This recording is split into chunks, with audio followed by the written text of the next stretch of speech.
Nangs Reborn.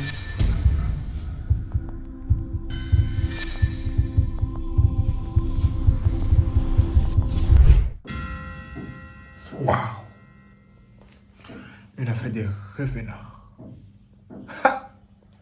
Bonjour les Reborn, comment allez-vous? Si vous allez bien, c'est extraordinaire. Dans cette vidéo, nous allons recevoir beaucoup de témoignages. En commençant par une femme. Une femme qui aimait bien la vie de luxe. Elle aimait bien cette vie où on est dans le bling bling. Et elle courait après ça. Elle allait même dans tous les endroits pour pouvoir rencontrer des hommes qui vont changer sa vie.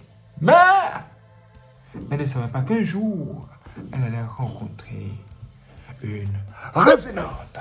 Wouh! Vous voyez ça? Vous voyez ça? La revenante est ici. Regardez! Elle a rencontré une revenante sérieuse. Alors qu'elle, elle cherchait juste la vie de shopping, la vie de luxe. Sérieux, c'est un truc hors du commun. Elle va tout nous expliquer ici. Soyez prêts, nous allons l'écouter. C'est parti. J'ai vécu une histoire qui m'a tellement fait peur que j'ai décidé de ne plus jamais sortir en quête d'un homme riche et en quête de la vie facile. Quand j'étais au Cameroun, j'aimais beaucoup les sorties, j'aimais aller dans les endroits classe, chic, en quête des personnalités qui pouvaient changer ma vie. J'avais aussi deux copines également qui aimaient la même chose que moi, donc on marchait ensemble et on rêvait tous de rencontrer un homme riche qui pouvait changer nos vies. On sortait tous les soirs et ça faisait énormément mal à ma mère. Elle pleurait tout le temps, elle priait tout le temps pour moi pour que je change, mais je n'arrivais pas à changer parce que j'aimais bien cette vie-là. J'aimais la vie de luxe et tout. Entre-temps, le temps a passé, mais on sortait toujours en vain. Mes copines et moi, on ne trouvait pas ce qu'on recherchait. Et on a décidé, tous les trois, de changer de ville pour pouvoir multiplier nos chances. Donc, on a opté pour la ville de Kribi. Nous sommes allés s'installer à Kribi. Le premier jour que nous sommes arrivés à Kribi, on a pris un motel et on a mis toutes nos affaires. Entre-temps, on s'est renseigné également dans le quartier pour savoir s'il y avait des coins chic, classe, où on pouvait souvent sortir et aller. On a trouvé une dame qui nous a renseignés, elle nous a vraiment montré de très très beaux endroits et on était très contentes et on était excités à l'idée de découvrir ces endroits-là. Ce soir, du même jour où nous sommes arrivés à Kribi, on était très contentes et on a décidé de sortir le soir pour aller en boîte. Donc je préfère taire le nom. On a pris des motos, nous nous sommes rendus dans cette boîte de nuit-là. Arrivé, la moto nous a laissé à quelques mètres de la boîte de nuit parce que c'était interdit que la moto stationne devant la boîte de nuit. Donc, quand je suis descendue de la moto, j'ai heurté mon pied sur un caillou. Et quand je me suis baissée pour arranger ma chaussure, mes deux copines s'étaient avancées. En arrangeant ma chaussure, j'ai aperçu une jeune fille de l'autre côté de la route. Et elle semblait être un peu stressée vu sa mine. Donc je me suis approchée d'elle et je lui ai demandé ce qu'elle faisait là tout seule. Et je lui ai proposé de nous accompagner en boîte si ça ne lui dérangeait pas et que ce n'était pas un problème pour la boisson, on allait gérer. Et je lui ai aussi expliqué qu'on était nouvelle dans la ville de Kribi, qu'on est venu pour se chercher également et tout. Elle m'a dit oui, elle est très très contente du fait que je lui ai proposé ça, mais elle attend sa sœur. Et que quand sa sœur allait arriver, elle et sa sœur, ils allaient venir s'asseoir sur notre table. J'ai dit ok, il n'y a pas de souci. Donc je suis partie retrouver mes copines. Mes copines et moi, on a pris une table, on s'est assis, on a commencé à faire la fête. Une heure après, la fille est revenue tout seule. Et je lui ai demandé où était sa soeur. Elle m'a dit que sa soeur n'était pas encore arrivée et que sa soeur allait arriver d'un moment à l'autre. Donc on s'est assis, elle a salué mes copines et on s'est mis à faire la fête nous tous. À un moment, à quelques minutes plus tard, elle m'a demandé si je pouvais l'accompagner chercher sa soeur. J'ai dit ok, il n'y a pas de souci. On était en train de partir au niveau de l'entrée de la boîte. C'est comme si j'ai eu une intuition qui me disait non, ne va pas. Après, je me suis posé des questions en me disant mais attends, tu ne connais pas cette fille et tu veux partir avec elle. Et si c'était pas une bonne personne? Donc j'ai plus réfléchi aux agressions et tout. Et comme ça, j'ai dit subitement à la fille non, ma chérie, s'il te plaît, j'ai très très mal au ventre, je vais aller aux toilettes. Et à l'instant, j'avais pas mal au ventre. Quand je me suis retournée pour repartir dedans, j'ai directement eu mal au ventre et je suis vraiment allée aux toilettes. Elle est revenue derrière moi, elle a proposé la même chose à ma copine qui était assise. Ma copine a dit non, elle est en train de s'amuser, elle ne peut pas se déplacer. Donc quand je suis revenue des toilettes, ma copine me dit, ta copine, elle vient de partir, elle m'a proposé de l'accompagner chercher sa soeur. Moi, j'ai trouvé ça bizarre parce qu'elle n'avait pas sympathisé avec mes copines, c'est avec moi qu'elle avait sympathisé.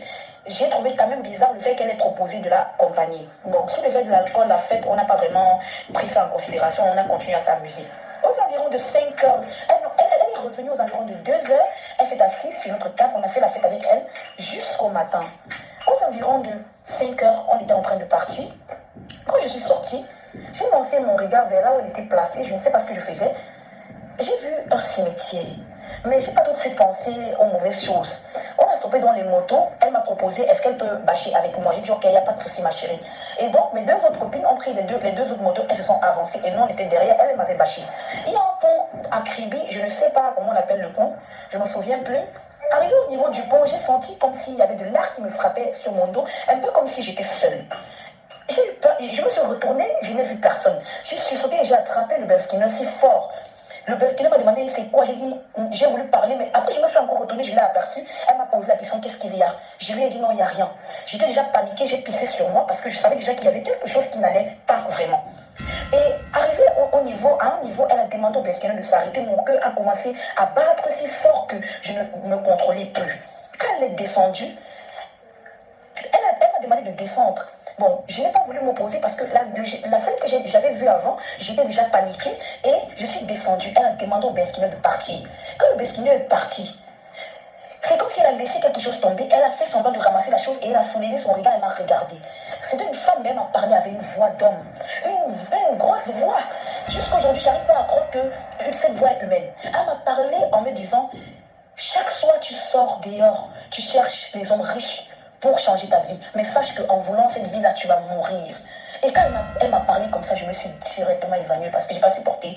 Et quand je me suis évanouie, je me suis juste réveillée à l'hôpital. Quand je me suis revenue à l'hôpital, j'ai vu mes 2 copines au chevet et j'ai demandé à mes 2 copines pourquoi je me retrouvais là. Elles m'ont dit que, étant devant, elles ne m'ont pas aperçu, elles sont retournées sur leur pas et elles m'ont vu. C'est la raison pour laquelle elles et les Besquineux avec qui elles étaient m'ont transporté jusqu'à l'hôpital.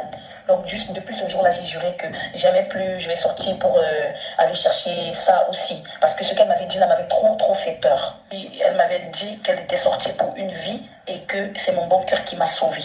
Sinon, elle finissait avec ma vie ce jour-là. Hein? Elle était sortie pour une vie. C'est-à-dire pour sacrifier quelqu'un.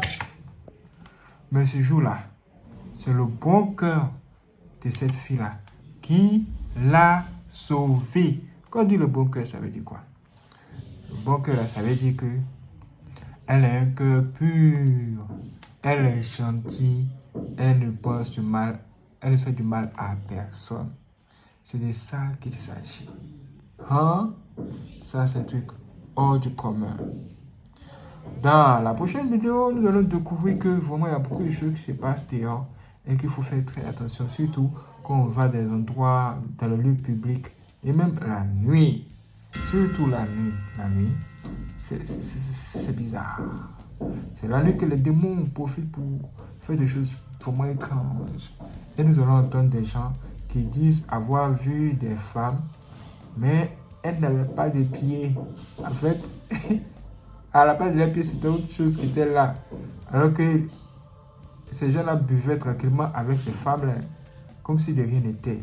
Du coup, ils ont eu peur, ils ont fui. Écoutons ça. Je crois que je faisais première, je venais à peine d'avoir mon probatoire. J'ai donc des oncles, et parmi les oncles, il y a un ami de ma mère. Lui, il est toujours dans les histoires de sorcellerie. Bon, ce soir-là, on était donc tous à la maison. J'avais 2 de mes oncles, et heureusement, il y avait un qui vit pas au pays, qui venait à peine d'arriver. Celui-là, on le traitait toujours de chicha. Quand il venait au pays, il donnait tous les une bière et tout. Donc, mes oncles, ils sont au Cameroun ici, donc ok. Quand tu me tournes donner les une bière, on va t'amener quelque part, tu vas boire, t'as pas à venir. C'est comme ça qu'ils décident donc de sortir. Moi, toute joyeuse, que je venais d'avoir mon résultat, je dis ok, je peux vous accompagner. Non, j'ai d'abord beaucoup négocié avec ma mère. Elle dit ok, vas-y. C'est comme ça que je sors avec mes 3 oncles. On part en face du cimetière de Dobon. Pour ceux qui connaissent Douala, il y a des bars là. Donc c'est comme ça qu'on s'assoit. On commence à boire. Bon, moi je prenais la maison que j'étais en train de boire les Guinness et tout ça. On buvait. Vu qu'on est arrivé assez tard, et mes oncles, ils buvaient franchement. Dans une certaine heure, il y avait plein de tables, tu vois. Mais il y avait une autre table où il y avait 3 femmes. Tout le monde a commencé à libérer, mais nous, notre table avait encore suffisamment d'alcool. Et pareil pour la table des femmes là. Et les propriétaires du bar voulaient donc fermer le bar. Du coup, ils sont venus dire que ouais, eux, ils veulent déjà fermer le bar et tout. Mon oncle dit, ok, est-ce qu'on va partir avec la boisson comme ça, ferme le bar. Quand on va finir de boire, on va seulement retourner la table contre le mur et les chaises. Pareil, c'est ce que les autres femmes l'ont aussi dit. C'est comme ça que les propriétaires ont fermé le bar. Ils sont partis. On est resté boire. Mais quand tu connais les hommes avec les familles qui sont aux femmes que non. Venez vous asseoir sur notre table, vu que nous sommes juste les seuls clients. C'est pour ça que les 3 femmes là viennent. Chacun trouvait à son compte. L'autre était en train de dire, ce sont les bassins en fait, mes femmes sont bassins. Ils étaient en train de dire comment il va draguer l'autre en bassin et tout. À un moment donné, la boisson ne faisait que finir. On ne comprenait pas comment les femmes là mettaient les mains en bas de la table et sortaient le goût de chacun. Et glacé. On se disait peut-être que. On se disait peut-être, bon, heureusement, moi je buvais la malta. Pour ceux qui connaissent la malta, beaucoup trop le vent. Du coup, moi ma boisson ne finissait pas, je léchais. Mais les gars avaient le goût de chacun. On se disait peut-être peut-être elles sont venues avec le casier. Qui sait, tu savais ça, on se rendait pas compte. Elles faisaient que boire, 1, 2 heures. Les gars ne font que tirer les billets. Et qui? Il ne comprend pas. Il y a mon oncle là qui a toujours l'habitude d'être dans les choses bizarres. Donc, qu'est-ce qui s'est passé? Il a jeté les clés de la voiture. Il descend donc pour regarder. Et les femmes sont venues avec le casier, se rendent compte qu'il n'y a aucun casier en bas de la table. Et hormis ça, ils n'ont pas les clés. À l'instant, il n'a pas pu parler. Il est resté tranquille. Il a dit que peut-être que c'était la bonne dernière bouteille qui est sortie, on ne sait jamais. Il voit un peu comment 5 minutes, les gars tapent encore les mêmes goûts de tout le monde et déposent sur la table. Et c'est comme ça qu'il prévient notre de maison en patois que, comme tu vois là, les filles là n'ont pas les pieds. Ils disent non, c'est pas possible. L'autre se baisse aussi pour voir. Il se rend compte que vraiment il n'a pas les pieds. Celui-là, il était dans le plus peureux. Il me dit en patois que lève-toi, tu fais comme si tu pars avec la voiture. Je me demande pourquoi il me dit que non, lève-toi, la voiture. Par contre, il commence à me gronder. Que quand on te demande quelque chose, fais la bonne, vous les enfants, on est trop têtus. Les femmes là se fâchent et disent que mais pourquoi tu grondes? La fille dit que non, c'est comme ça qu'elle est. Comme elle est, le promoteur, on va plus respirer. Pas là-bas. C'est ça qu'elle dit. Je pars avec la voiture. À mon moment, ils sont restés. Ils ont dit à la femme aux femmes là que vraiment, ce fut une très belle soirée, mais je pense qu'il faut déjà qu'on rentre, on s'échange de numéros et puis on va se recontacter plus tard. Elles étaient très contentes que, ouais, vraiment, prenez nos numéros, les soirées comme ça, là, c'est bien. Ils se sont échangés de numéros. En rentrant, ils ont refusé de conduire, on a pris un taxi. Quand on arrive à la maison, les gars ne me parlent pas. On demande seulement comment ils sont restés là. Moi, je suis partie me coucher jusqu'à 7h du matin. Les gars ne dormaient pas, ils se regardaient seulement à 3 comme ça. Mais les 8h, quand le soleil est sorti bien, ils commencent à se toucher. Que tu as encore envie, tu as encore envie. C'est là où ils nous racontent une histoire. Vous avez entendu ça? Donc, si je comprends bien, eux, ils ont passé du bon moment avec des revenants. Ou bien des fantômes. Sérieux, t'as le bar, arrête de consommer, arrête de valider toutes les bières. Hey! Il y a des trucs qui se passent d'ailleurs. Il y a beaucoup de choses qui se passent ici. Ça là, c'est quoi? Ça là, qu'est-ce que c'est? Ce sont des démons qui quittent le monde des ténèbres, qui descendent dans les cimetières, qui prennent le corps des gens qui sont déjà morts récemment, et ils viennent boire des bières avec vous. Et puis, vous buvez les bières avec eux. Ils passent du bon moment avec vous et tout ça. Mais le problème, c'est que si vous les suivez, vous allez dormir là où eux dorment. Et vous allez comprendre ce que vous allez comprendre. Hey! C'est un truc hors du commun. Dans les témoignages que nous allons entendre maintenant, on va entendre une femme qui va nous dire que un homme a sauvé sa vie parce qu'il devait faire un accident.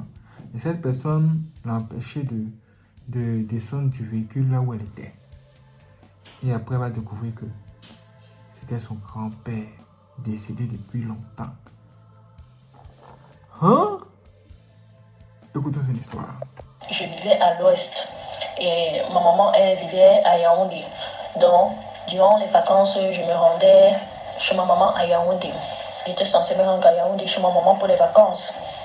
Maintenant, lorsque je voyageais toujours seule, je prends dans le bus, on me met dans le bus, on commence à rouler. Lorsqu'on roule 10 minutes, on prend un papa en chemin, un papa sage, il s'assoit directement derrière moi. Après, on commence le voyage, on roule un moment, puis il me tapote, il commence à me parler en patois, que tu es l'enfant de qui? Il dit le nom, il commence à parler. Ah oui, je connais cette famille, parce que mon village est assez petit, tout le monde connaît tout le monde. Je connais cette famille et tout. On commence à discuter en ma langue, on discute en ma langue. Arrivé maintenant vers Bafia, comme ça, on arrive vers Bafia. Le bus s'arrête parce qu'on était peu dans le bus. On était plus dans le bus. Ils nous demandent donc d'être transférés dans un bus presque plein. Comme ça, ils vont rester chargés, c'est en arrière.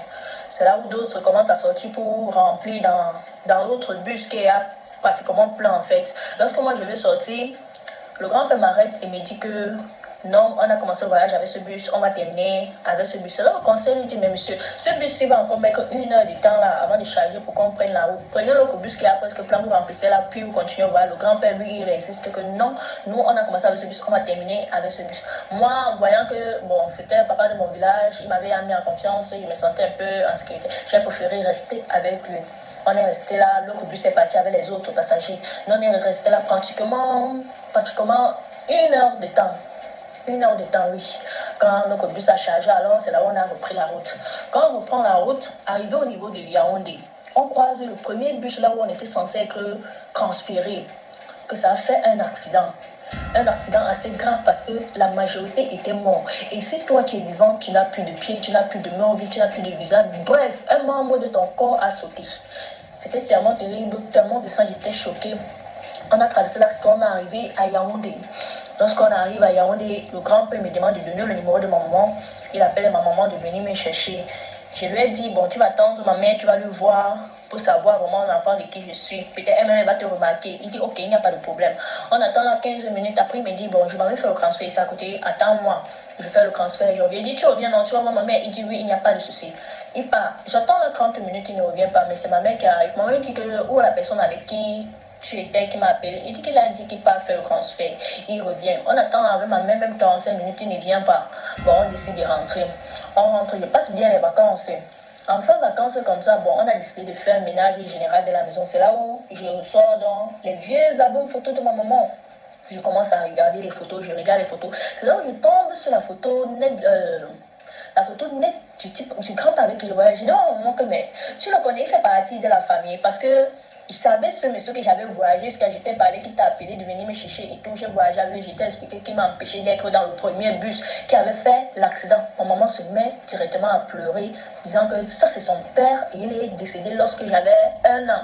Raison pour laquelle je n'ai pas vraiment un souvenir de son visage parce qu'il est décédé depuis que j'avais 1 an. Et tu commences à décéder. Et pourtant c'était avec lui que j'ai voyagé. C'était lui qui m'a empêché de prendre le premier bus qui était censé faire l'accident. On m'a dit que c'est mon grand-père et il est déjà décédé. J'étais choquée. Ma maman s'est mise à pleurer tellement elle a appelé la famille et tout ça. On a dit que non, on ne s'inquiète pas, rien ne peut m'arriver. C'est quelque chose de tout à fait normal. Vous avez entendu ça? Vous avez entendu ça? Donc c'est son grand-père là qui l'a sauvé, quoi. Croyez-vous à de telles histoires ou de tels témoignages? Moi je ne sais pas. Mais vous pouvez me dire ce que vous en pensez en commentaire. Si c'est vous de rendez-vous pour la prochaine édition sur bonne, abonnez-vous à la cloche et soyez prêts. Et toutes les personnes qui veulent soutenir notre chaîne, par des dons et tout ça, regardez la vidéo suivante pour savoir plus. C'est parti. Waouh, c'est extraordinaire. Merci les frères de regarder cette vidéo. Si vous n'êtes pas abonné, abonnez-vous à la cloche et n'hésitez pas à laisser vos j'aime. Si vous voulez faire les dons aussi pour soutenir notre bonne, il existe 2 moyens de le faire. Vous allez voir, j'ai son de cette vidéo. Merci avec le signe du dollar en haut. Là, vous pouvez tout simplement faire des dons directement. Ou bien, si ce n'est pas disponible dans votre région, vous pouvez tout simplement cliquer dans la description de cette vidéo où vous allez voir un lien. Quand vous cliquez sur le lien, vous aurez accès à nos informations bancaires et vous pouvez faire un virement bancaire tout simplement. Merci les frères de regarder cette vidéo. Si c'est vous de rendez-vous pour la prochaine vidéo, soyez prêts. C'est parti.